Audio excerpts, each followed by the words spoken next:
For the next 4.5 hours of lectures, we're going to have the privilege of listening to George Smith, who I mentioned all of our speakers are somewhat interdisciplinary. George in particular is. In fact, he used to give the Ethics of Liberty lectures here and could probably give about all of the lectures. We're pleased to have him working on American history over the next 4.5 hours. George is a former director of the Forum for Philosophical Studies, and he was a former associate editor of the Academic Associates Book News. He's been a fellow at the Institute for Humane Studies, and he lectures at their conferences on a regular basis. He is a prolific writer, having contributed to Reason Magazine, Libertarian Review, Book News, Journal of Libertarian.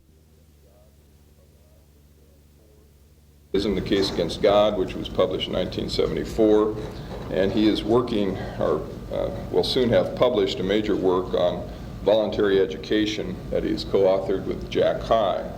He's also editing a book of revolutionary pamphlets, Cato's Letters, for the Cato Institute, and has received a grant to write a book on the theory of justice. So with that by way of background, I'd like to welcome George Smith.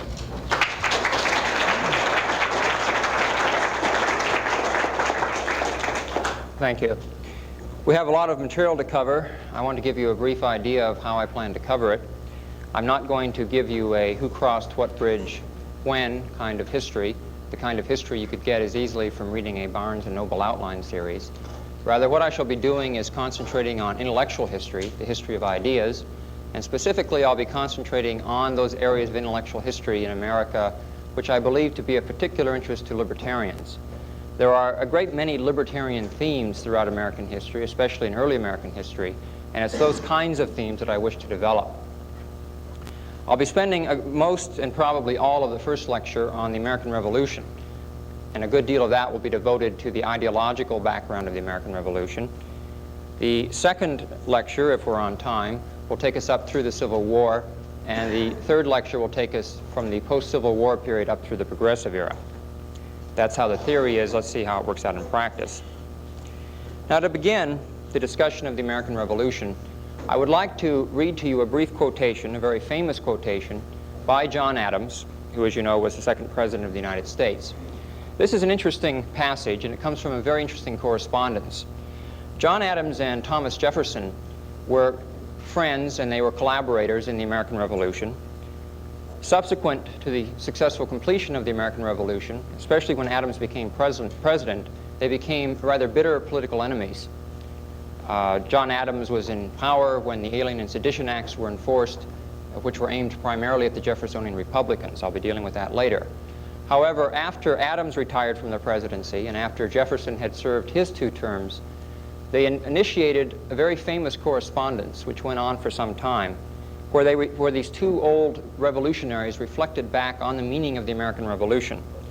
And John Adams, philosophically inclined, as was Jefferson, in 1815 wrote a famous letter to Jefferson where he reflected on the meaning of the American Revolution. Here's what Adams said in this famous passage, quote, "What do we mean by the revolution? The war?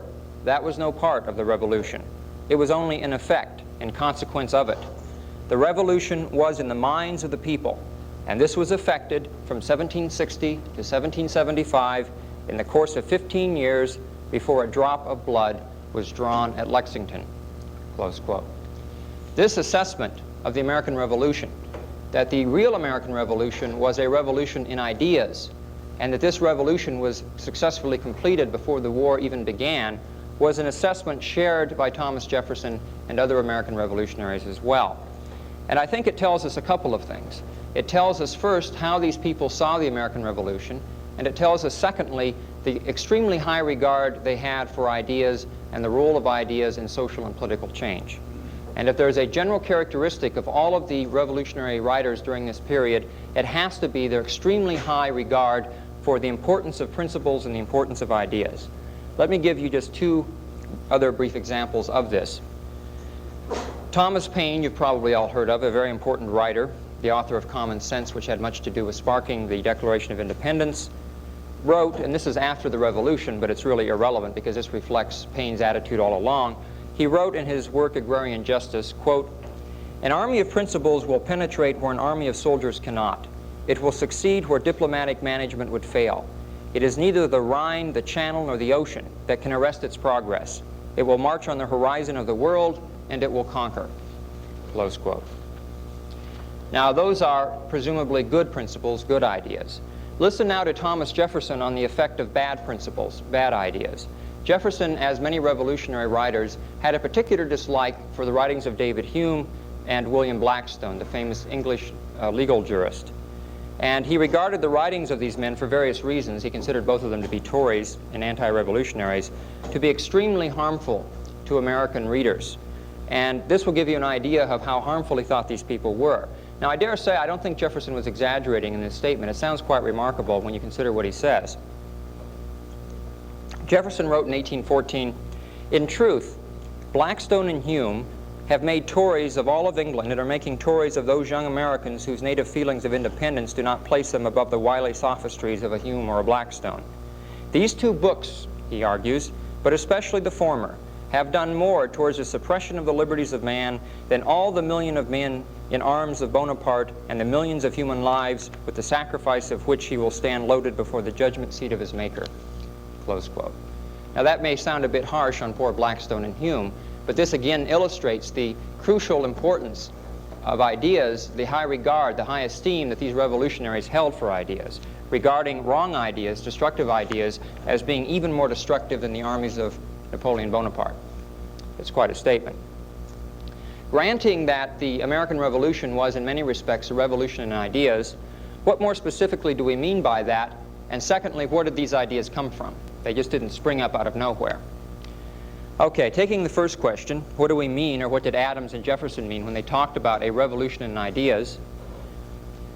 It's fair to say that around 1763, which marked the end of the 7 Years' War, which I'll be discussing later, marked the end of the French dominance in America and Canada, the colonials, for the most part, saw themselves as loyal British subjects. There was not really much radical opposition to British rule at this period. In fact, there was a good deal of gratitude to the British for driving the French threat out of North America. And yet, within a span of some 12 or 15 years, there were a good many Americans who were willing not only to resist the mother country, but to take up arms against it. Now, this is an extraordinary change when you think about it. Within a span, depending how you date it, from 12 to 15 years, we see a transition from loyalty to Britain to outright armed opposition to Britain, from regarding the British monarchy as a legitimate sovereign in the American colonies to regarding it as usurper and subject to violent rebellion. Now, that is a dramatic shift in attitude within that short span of time. And Adams was quite correct in pointing out that this was an ideological shift. What accounts for it? Where were the ideas? What was the root of these radical ideas that led so quickly to an American feeling of the justification of revolution? Well, I can't give a whole lecture on the ideological background. All I'm going to do is run through some things very quickly and try to then break down the basic ideas that underlay this radical ideology. It's very libertarian, as you will see. Libertarians have a good deal of affinity with this late 18th century way of looking at the world in general and looking at politics in the state in particular. Now, I've put some secondary sources on the top board. I may not even be mentioning these. I've just put them up there for your information if you care to look some references up. And I've put some more primary sources on the bottom board. These are some of the early writers who were influential on the American revolutionaries. Let me give you a brief background in terms of what is meant by the Commonwealthman tradition, or the radical Whig tradition, which is where these ideas came from. The Commonwealthman tradition refers to what was known as the Commonwealth period during the Puritan Revolution. This was the revolution led by Oliver Cromwell against Charles I, which led eventually to the beheading of Charles I by the Puritans. Now, there was a brief period, this is in the late 1640s, early 1650s, there was a brief period known as the Commonwealth period, where you had the long Parliament sitting. This was later dissolved by Cromwell, and he took over more or less in a one-man rule, known as the Protectorate. In 1660, you have the restoration of Charles II. You have the restoration of the monarchy, the Stuarts to the throne of England. But this period of the Commonwealth period was looked back upon by later radicals as a very, very significant period in world history. It was during this period that many of the early libertarian radicals wrote and flourished. Among the earliest of these were a group which I think we can safely say constituted the first self-conscious libertarian movement that we know of in Western civilization. This group was known in general as the Levelers. There are many figures associated with this group. The best two known probably are Richard Overton and John Lilburn. They wrote primarily in the 1640s, early 1650s. They fought on the side of Cromwell in the Puritan Revolution. John Lilburn, for example, had spent a good many years in prison under the Stuarts. They then turned against Cromwell when he became very authoritarian. They turned against the Long Parliament as well. They insisted that the ideals of the revolution be implemented. They were very much in favor of private property. They were against government privilege, government monopoly. Down the line, they read pretty much like minimal government advocates today. They had a very good libertarian program. They were strong natural rights advocates also. Lilburn found himself then imprisoned under Cromwell. This happens in a lot of these sorts of revolutions. The radicals end up being imprisoned. So they did not fare well, but they set the tone for the Commonwealth ideology that was to follow. You have later writers like James Harrington, Henry Neville, writers that are important but I won't deal with. The next really important figure is Algernon Sidney. Now, Algernon Sidney's book, and by the way, he came from the Commonwealth period, was eventually executed by the Stuarts for sedition on the basis of a manuscript they found, which was later published posthumously, called Discourses Concerning Government. Sidney, the significance of Sidney was he was widely read in the colonies, very much admired, and he was called Sidney the Martyr because he was considered a martyr for liberty. And the significance of Sidney's work, although it's far less well known today than John Locke's, is that he regarded violent revolution not only as a right, but as a duty when oppression becomes insufferable. So the significance of Sidney is he was regarded as the philosopher of revolution because he had a very elaborate and well-defined theory of legitimate revolution. Now, going to a name that's more familiar, we have John Locke, writing around the same period. His second treatise of government becomes, as I'm sure you all know, one of the most read and most influential works concerning natural rights, a contract theory of government on the American colonials as well. Finally, there is the collection of essays known as Cato's Letters, after which Cato Institute is named. And this is perhaps least known to laypersons, although it's well known to scholars. But Cato's Letters provides an essential link to understanding how these abstract philosophical works filtered down to the common population in America and in England. After all, people then weren't that much different than people today. And the common man in the 17th and 18th centuries didn't generally read the more abstract philosophical works like Algernon Sidney and John Locke. Where then did he get his ideas? Well, John Trenchard and Thomas Gordon were a team of Commonwealthmen, or they were